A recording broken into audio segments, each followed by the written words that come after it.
Hello and welcome to Talking Europe. Failure in security and intelligence sharing, growing radicalisation, a migrant crisis, stuttering economy.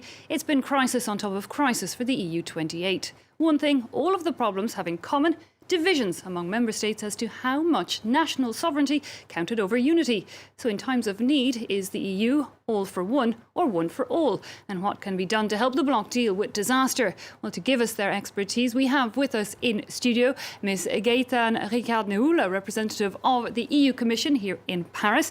Beside you, I have Mr. Moreau de Farge of IFRI, the French Institute for International Relations. And on the other side of the table with us, Ms. Sophie Peder, the Paris Bureau Chief for The Economist magazine.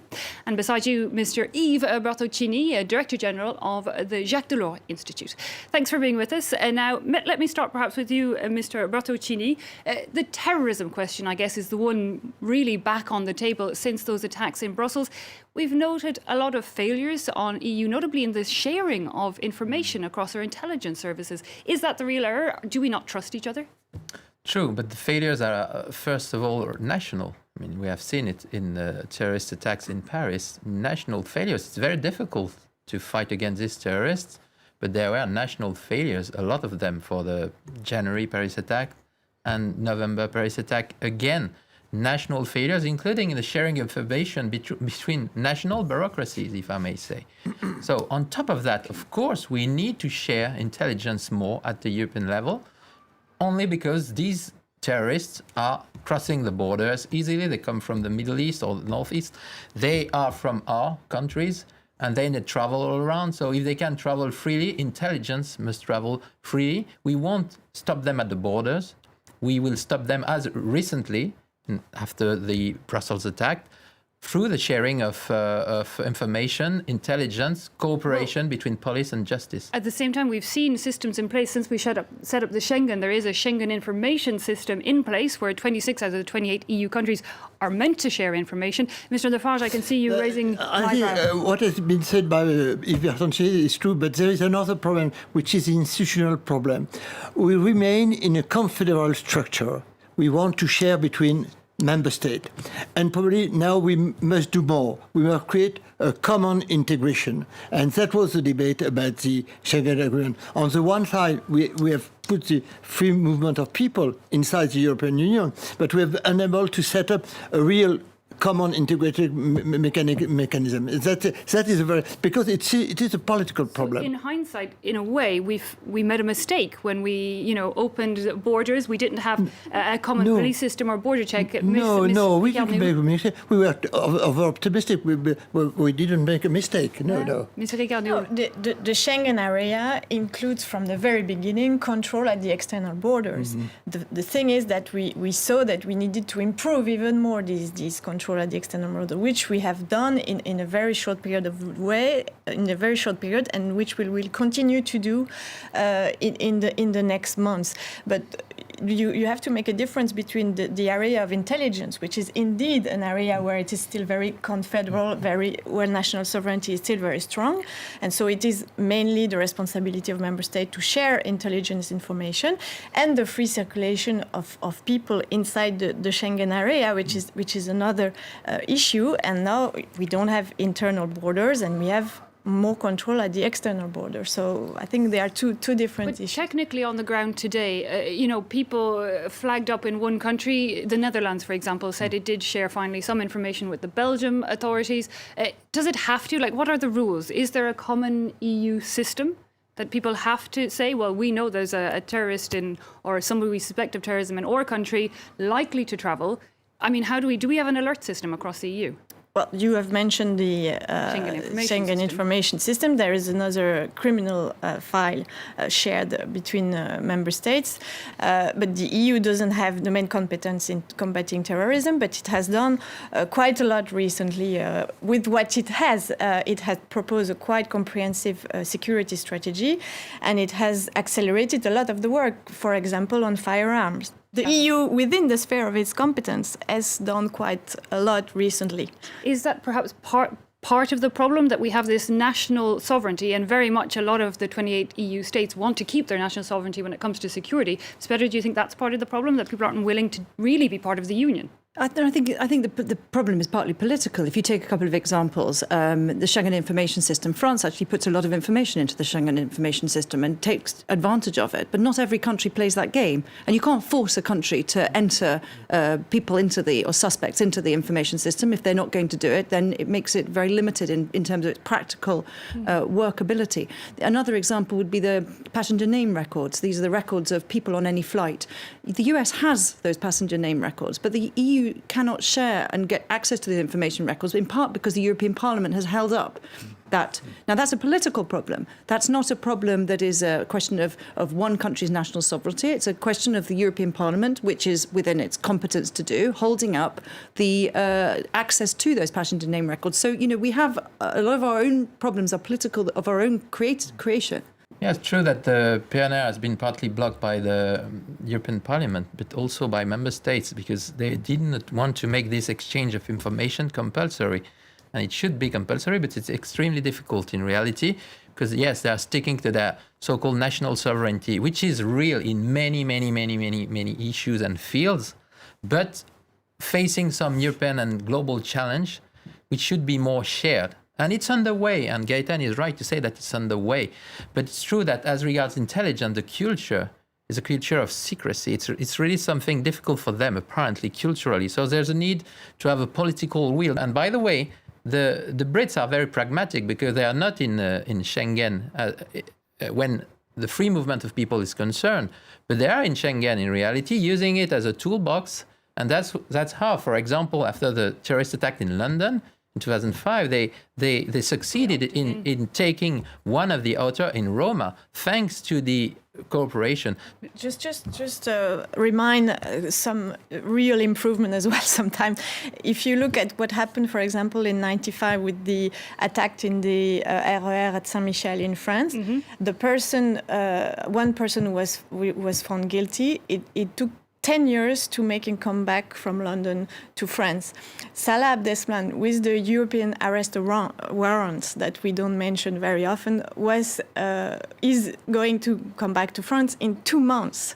So, I mean, sometimes we have to also show to the people that there are things that have been done, that it's taking a long time to have this European warrant adopted. But no, it works, and it is a real improvement. It should be said as well. Mr. Lefebvre? No, but behind that, there is a very long history. In fact, we have made a technical Europe. We have tried to go around political issues. It's the same thing in the currency union. It's the same thing in the external policy. We have tried to make a technical union without taking into consideration the political aspect. And what you say, sharing information sharing, is a technical improvement. But will it be enough? And there is one question: do we need a political jump? And it's here one of the difficulties. Today, this political jump is impossible. This political jump should be probably a federal jump. And on the one side, we have this institutional system, which is impossible, too complicated.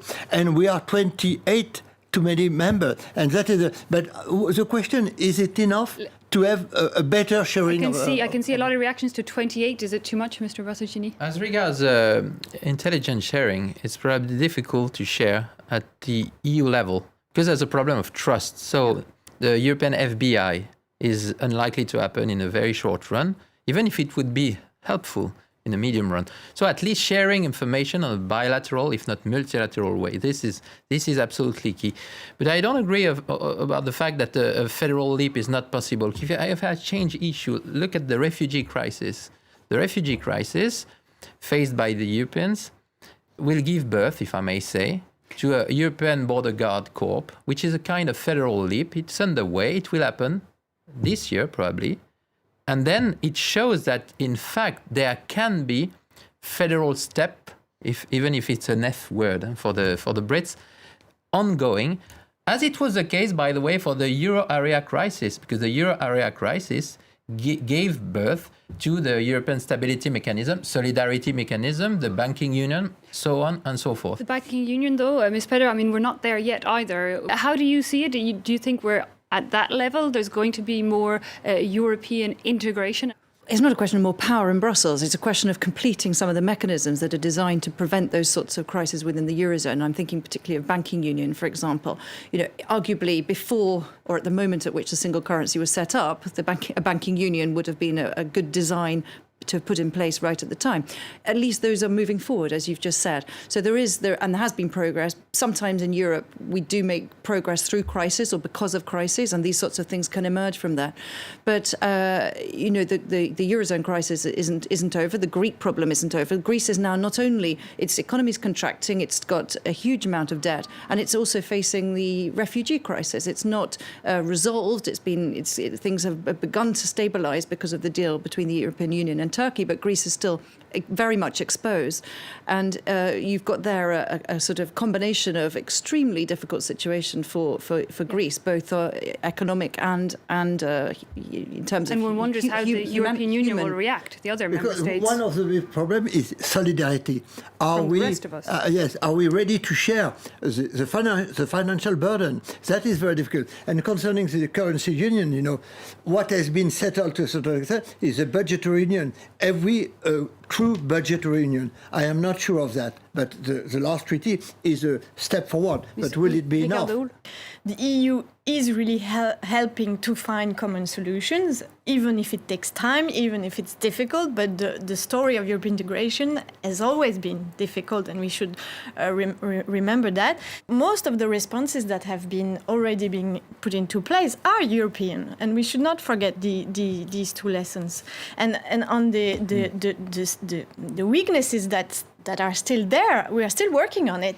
And for example, on the Economic and Monetary Union, we are working now on deepening the EMU, and we are working on a first phase, and then we are now preparing a second phase with some reinforcement of the budgetary union. It's true that it's always easier in hindsight to look at that, what we could have done and should have done in the past, both with the borders, the economy, but also with the migration issue. I mean, yes, we're perhaps working on a solution, but things take time, and we have tens, hundreds of thousands arriving now. What can be done on a European Union level? We have member states that are completely divided, a lot of them saying they're just not going to accept anybody. This goes back to the point that you made about solidarity. I mean, solidarity in terms of refugee sharing is seen to be very absent at the moment. And if you look at the plan, that there was an original plan to share 160,000 migrants, refugees who are already in the country, the numbers are, very, very small. Hundred, and it's progressing extremely slowly. What do we do? Because of the politics. I mean, one has to remember that, these are real nation states, these 28 members, each with their own domestic politics. And there's a very big trend in Europe at the moment towards a sort of nationalist, populist, right-wing politics, which does inhibit even mainstream governments that don't share any of those ideas. It makes it very difficult sometimes for those governments who to act in what would be, perhaps a more generous way in terms of sharing the refugee numbers. Yes, in fact, the EU is paying for crisis it did not create. First, the economic and financial crisis born in the USA, if I may say, plus refugee crisis, terrorism, external crisis transform into, yes, internal crisis, because in this, what Jacques Delors called Federation of Nation States, true, the nation states are reacting differently, not against the terrorist threat, which is considered as a common threat to be fought, but as regards the refugees, seen as victims, what they are, but in many countries seen as threats. And then, of course, it makes the EU answers even more difficult to produce. It's too little too late, but some have been produced. The relocation mechanism, solidarity mechanism, to be implemented. Sorry. And the European border guard, because there's also a trust deficit, not only a solidarity deficit. I would like to be very optimistic, as you are, but we are paying a very strong price for something. We have not made Europe lovable. We have not made Europe lovable, and we are paying for that. Europe was always a scapegoat for bad decisions, for difficult decisions. And today we have lost decades. We have lost really decades. You mentioned populism, of course you mentioned. And there is another factor which could destroy Europe. It's not only populism, but also micro-nationalism, because we are facing this mixture of populism in Britain is typical, and micronationalism, I mean Scotland, but not only Scotland. Let's just finish on that note. We are seeing the rise of populist party. That could play into the Brexit question, Ms. Petter, because the more people see EU not working on all these major issues, the more they're likely to opt out.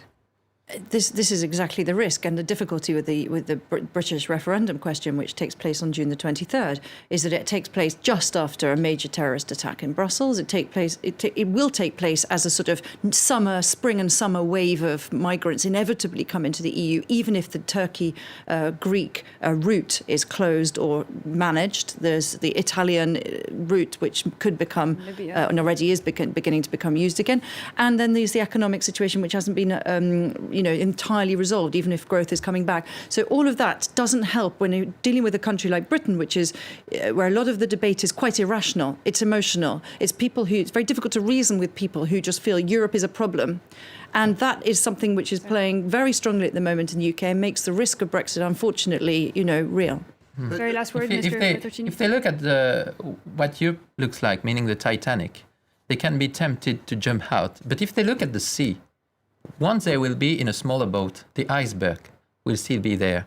So I think the emotional aspect can also play a role in remaining in the EU, because this sea, the external world, the iceberg, terrorism, exactly, etc., can also be seen as a threat, and then maybe it's better to remain. It's not a love it or leave it dilemma. They don't love the EU, the Brits, of course. But leaving the EU is a different story. The populist party does not resonate that way, And even some part of the British establishment, some part of the British establishment is explaining today that Britain can choose between globalization and Europe. And globalization is a solution for Britain. You know that it is perfectly wrong. But we have a French proverb: when you want to kill your dog, is always sick, Okay, I think the conclusion from this debate has perhaps more trust and solidarity is what's needed for the European Union. We'll see what happens in the coming weeks, months and so on. That brings us to the end of this half of Europe Now. Thanks indeed to all my guests. Join us after the news when we'll be speaking to former Italian Prime Minister Enrico Letta, looking notably at that migration issue coming now from Libya.